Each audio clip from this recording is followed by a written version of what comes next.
같은 일을 반복하면서 다른 결과를 기대하는 것. 그것은 정신병이며 자폐다. 지금까지 의학계의 치매 치료도 마찬가지다. 수십 년 동안 실패해왔다면 지금까지의 접근 방식이 정상이 아님을 인정해야 한다. 이제 다른 접근이 필요하다.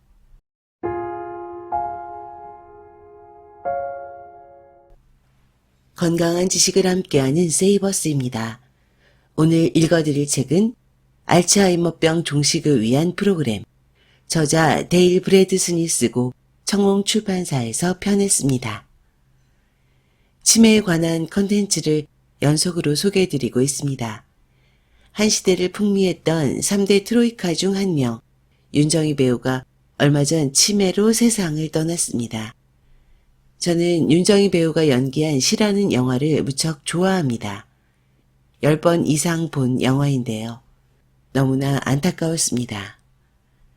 지난 시간에 데일 브래드슨의 알츠하이머의 종말의 일부를 소개해드렸던 적이 있습니다. 오늘도 저자의 새로운 책을 소개해드릴까 합니다. 그럼 시작합니다. 저자 소개, 데일 브래드슨. 알츠하이머병으로 대표되는 퇴행 뇌질환의 기전 분야에서 국제적 명성을 갖춘 전문가로 뉴욕타임스 베스트셀러인 알츠하이머의 종말의 저자이기도 하다. 캘리포니아 대학교 샌프란시스코와 샌디에이고에서 교수직을 역임했다.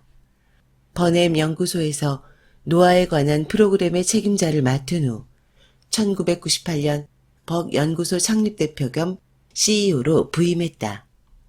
현재 캘리포니아 대학교 로스앤젤레스 교수로 재직 중이다. 오늘은 이 책의 5장과 6장을 읽어드리겠습니다. 심장질환의 위험을 줄이기 위해 미국은 1976년에 저지방 식단을 공식적으로 권장하면서 탄수화물 섭취량을 늘리라는 지침을 함께 제시하였다. 하지만 이 노력은 잘못된 방법이었다. 1980년대 초 식품 제조사들은 이러한 지침을 바탕으로 이익을 창출하기 위해 가능한 모든 식품을 저지방 형태로 만들었다. 소비자들은 건강한 대안책이 생겼다며 기뻐했다. 하지만 이 식품들은 고도로 가공되고 대부분 설탕으로 가득 찼다. 저지방 식단 지침이 도입된 후 미국의 비만 인구는 4배 이상 증가했다. 이제는 미국 성인의 30%는 비만이며 30%는 과체중이다. 더 심각한 것은 이 시기에 과체중 역시 4배 증가했다는 것이다. 그리고 안타깝게도 아동 5명 중 1명이 비만이다. 비만 유병률은 1970년대 후반 저지방 식단 가이드라인 채택 이후 급증했다. 비만이 되면 당뇨 위험이 높아진다. 설탕, 전분, 가공식품 같은 단순 탄수화물은 우리 몸이 생산할 수 있는 양보다 더 많은 인슐린을 요구한다. 만성적으로 인슐린 수치가 높다면 우리 몸의 세포들은 그만해 라고 외치며 인슐린에 대한 저항성을 만들어낸다. 즉 세포들이 당을 제대로 처리하지 못하게 된다는 것이다. 참고로 뇌에서 포도당 사용이 줄어드는 것은 알츠하이머병의 특징 중 하나이다. 인슐린은 뇌세포의 훌륭한 영양인자이며 뇌세포가 살아있을 수 있게 한다. 그렇기 때문에 인슐린에 대한 반응 감소가 알츠하이머병에서 일어나는 신경퇴행 과정에 중요하게 기여한다는 사실은 놀랍지 않다. 사실 뇌의 인슐린 저항성은 대부분의 알츠하이머병에서 관찰할 수 있다. 결론은 간단하다. 인간이 팔로 날지 못하는 것처럼 우리 몸은 현재 섭취하고 있는 설탕과 녹말의 양을 감당할 수 있게끔 만들어지지 않았다. 결국 우리는 추락하고 만다. 설탕과 녹말로는 추락이 장기화될 뿐이며 여기에는 고혈압, 당뇨, 심장병, 뇌졸중, 노화, 관절염과 치매가 동반된다. 다행인 것은 공복혈당과 당화혈색소를 측정하면 이 과정을 지켜볼 수 있다는 것이다.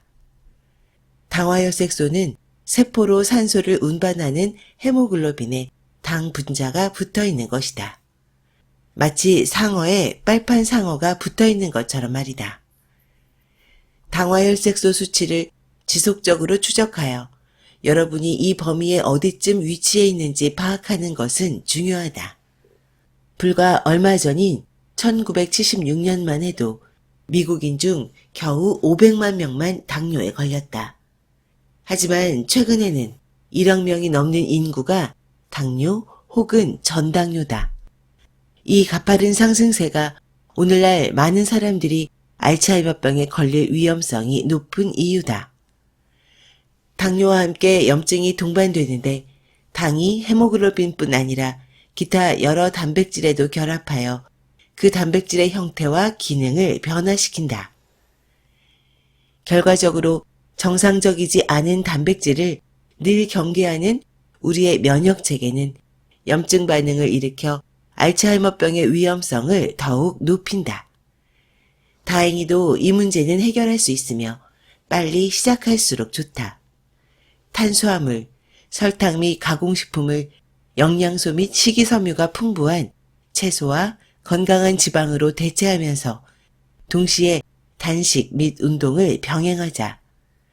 설탕, 쿠키, 빵, 파스타, 곡물, 탄산음료, 과일 주스, 가공식품, 그리고 액상과당을 포함한 모든 식품의 단순 탄수화물을 제한해야 한다. 단순 탄수화물 섭취를 줄이면 놀랍게도 단 음식에 대한 욕망이 상당히 빠르게 없어진다. 뇌는 진화론적 관점에서 보면 경이롭다. 수백만 년 전 인류 최초의 조상이 나타난 이후 뇌의 크기는 3배 증가하였고 그중 대부분의 변화는 지난 200만 년간에 이루어졌다. 대부분의 역사 동안 우리 조상들의 뇌는 현대 침팬지의 뇌 크기와 비슷했다. 이는 3,400만 년 전에 살았던 멸종된 인류의 조상 오스트랄로피테쿠스 아파렌시스 루시가 증명해준다. 그 시대 이후 3만 년 전에 살았던 호모사피엔스 종이 보여주듯이 인간 뇌의 크기는 450cc에서 1500cc로 진화했다. 우리의 진화된 뇌는 신체 크기에 비해 매우 큰 편이다. 500조 개의 시냅스가 우리 뇌에 존재하며 이들은 소통을 중재하는 신경세포의 연결장치다. 이러한 끊임없는 활동은 지속적이고 꾸준한 연료를 필요로 한다. 우리 뇌의 무게는 전체 몸무게의 2%에 불과하지만 우리의 몸이 필요로 하는 전체 에너지의 20%를 사용한다. 대사 유연성을 최적화하는 고품질 영양소를 포함한 지속적인 에너지 공급이 필수적이다. 흥미롭게도 현대 인간의 뇌는 평균적으로 1450cc인데 진화론적으로 절정이었을 때보다 약 10% 정도 작다. 인류학자들은 약 1만 년 전 우리 조상들의 생활이 수렵 채집에서 농업 생활로 변화하면서 크기가 줄어들었을 것이라고 말한다. 농업에 의존하면서 섭취하는 음식의 종류가 줄었고 결과적으로 오늘날까지 여러 영양결핍으로 이어지고 있다는 가설이 있다. 먹을 수 있는 건강한 식물이 놀라울 정도로 많음에도 불구하고 우리는 왜 농업을 통해 생산된 곡물에 의존하게 된 것일까? 음식 피라미드를 이용한 정부의 지침들은 건강을 증진하기 위해 값싸고 영양가가 높은 비타민 강화식품에 초점을 맞추었다. 음식 피라미드 개념은 1974년 스웨덴에서 도입되었고 미국의 음식 피라미드는 1992년 처음 만들어졌다. 음식 피라미드는 사람들에게 도움을 주기 위한 개념으로 이는 피라미드 아래에 제시된 건강한 음식을 더 많이 섭취하도록 안내하며 피라미드 꼭대기에 있는 덜 건강한 음식은 조금만 섭취하라고 경고한다. 진정한 뇌에 도움이 되는 음식 피라미드는 미국 농무부의 음식 피라미드를 완전히 거꾸로 뒤집어야 한다. 뇌에 도움이 되는 음식 피라미드는 정부의 정책과 경제에 이익이 되는 음식을 권장하지 않고 인지 기능 및 전반적인 건강을 최적화하는 데 초점을 맞추기 때문이다. 미국뿐 아니라 전 세계적으로 너무 긴 시간 동안 전해 내려온 권고사항들은 정치적 그리고 재정적 사항에 바탕을 두고 있다. 심지어 미국 심장협회는 제조사들이 일정 금액만 지불하면 설탕이 첨가된 고가공 식품에도 식이지방의 함량이 낮다는 이유만으로 심장 건강에 좋다는 표시를 붙였었다. 저지방 가공식품마저 심장에 좋다고 홍보되었고 신선한 과일 및 채소들은 제외되었다. 이로써 소비자들은 가공식품이 더 건강하다고 믿게 되었다. 하지만 지금은 반박의 여지가 없는 영양학적 근거와 대중의 철저한 조사 덕분에 미국 심장협회의 지침도 바뀌었고 이제는 신선한 농작물과 심지어 견과류 및 아보카도 같은 건강한 지방도 추천되고 있다. 우리 인류가 통곡물을 먹기 시작한 것은 최근 1만 년밖에 되지 않았다. 그 이전 우리 조상들은 곡물 외의 식물을 주로 섭취했다. 우리의 현대적 생활 방식과 아직은 원시적인 유전자 사이의 괴리를 파악하는 것이 중요하다. 우리의 원시적 몸은 현대적인 환경이 만든 극한 상황에 처하게 되지만 인간의 유전적 진화는 아주 천천히 이루어진다. 수렵 채집인으로서 우리의 조상들은 야생동물 사냥과 야생식물 위주의 식단을 섭취했을 것이다. 식이섬유가 분해되면 장에서 발효되어 케톤을 형성하는데 이것이 그들의 뇌의 연료로 작용했을 것이다. 음식 부족, 활동적인 생활 방식이 고식이섬유 식단과 간헐적으로 섭취하는 지방이 많은 동물성 단백질과 결합하여 자연적인 케톤 상태를 만들었을 것으로 생각된다. 비곡물, 식물 위주로 구성된 농업 이전의 식단으로 돌아가면 이것이 질병을 예방하는 대안책이 될 수 있으며 또한 우리 조상들로부터 내려온 유전자와 현대사회 환경 간의 점점 커져가는 괴리를 좁힐 수 있는 전략이 될 수 있다. 우리의 비교적 원시적인 몸은 처음 등장했던 상황과는 매우 다른 환경에 노출되어 있다. 지난 50년에서 100년 동안 우리는 현대적인 환경의 해로운 작용이 기하급수적으로 증가하는 것을 관찰하였다. 우리는 화학물질로 가득 찬 단순 탄수화물, 조작된 곡물과 오일로 구성된 매우 맛있는 가짜 음식을 지나치게 많이 섭취하고 있다. 심지어 우리가 섭취하는 건강한 농산물마저도 당을 최대한 많이 함유할 수 있게 교배되며 독성이 있는 제초제를 들이붓는 경우가 많다. 우리가 먹는 동물은 인공적이고 염증을 일으키는 먹이를 섭취하며 빠르게 성장할 수 있게끔 호르몬을 투여받고 고농도의 항생제가 투약되는 유독한 환경에서 자란다. 자동차 안, 책상 앞, 소파 위에서 좌식 생활을 지나치게 많이 한다. 우리의 마당은 위험한 화학물질로 가득 차 있다. 피부에 해로운 방충제를 뿌리기도 한다. 또한 자외선 차단제를 발라 우리에게 필요한 비타민 D를 차단시킨다. 우리가 마시는 물은 우리가 일상생활에서 사용한 화학물질의 잔여물로 가득 차 있다. 심지어 우리의 침구류도 유독한 내연제로 덮여 있다. 체내의 미생물을 강화할 수 있는 흙을 만지는 일이 거의 없다. 대신 자신을 보호하기 위해 화학적인 손소독제를 자주 이용한다. 조상으로부터 받은 유전자를 공격하는 방법이 셀 수 없이 많고 점점 더 많아지고 있다.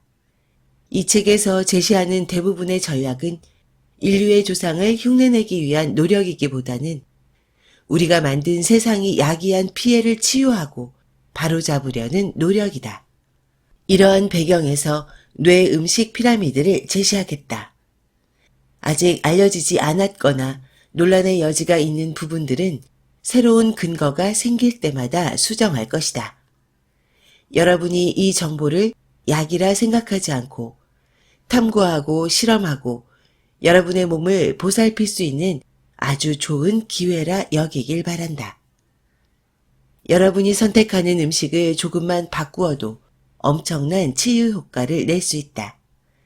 모든 음식 피라미드와 마찬가지로 피라미드 바닥에 있는 음식을 충분히 섭취하고 피라미드 꼭대기로 갈수록 섭취량을 줄일 것을 권장한다.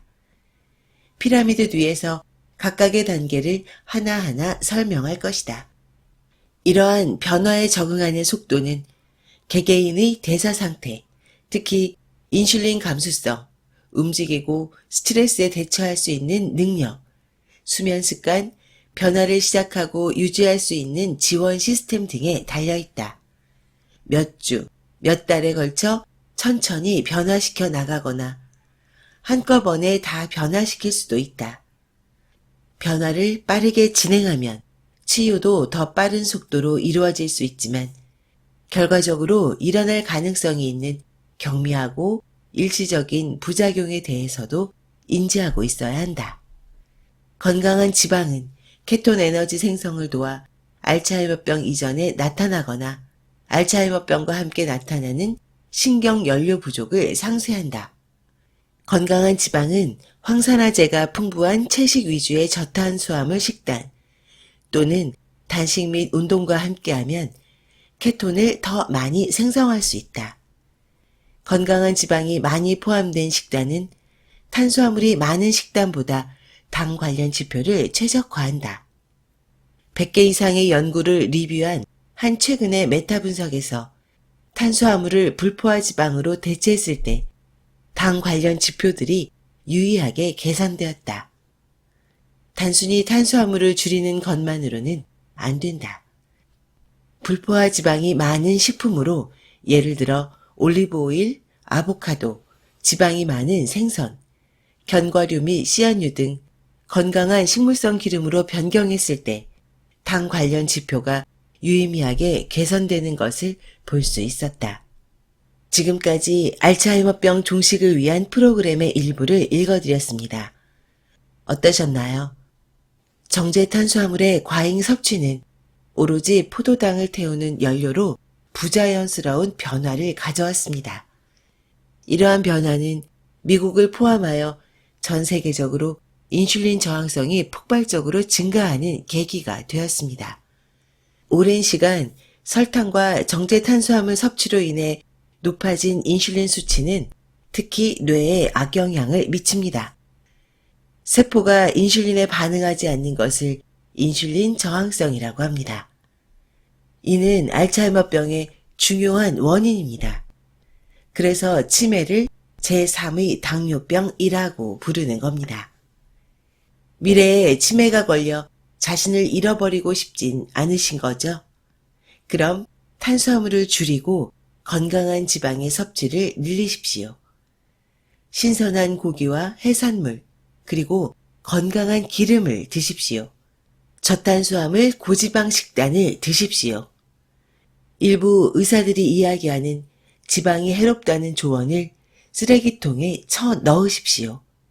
그러면 치매의 위험에서 벗어날 수 있습니다. 이 책은 치매 치료에 대한 종합적인 솔루션을 제안하고 있습니다. 치매가 고민이신 분들은 한번 읽어보시면 좋겠습니다. 지금까지 건강한 지식을 함께하는 세이버스였습니다. 여러분의 건강한 삶을 응원합니다. 감사합니다.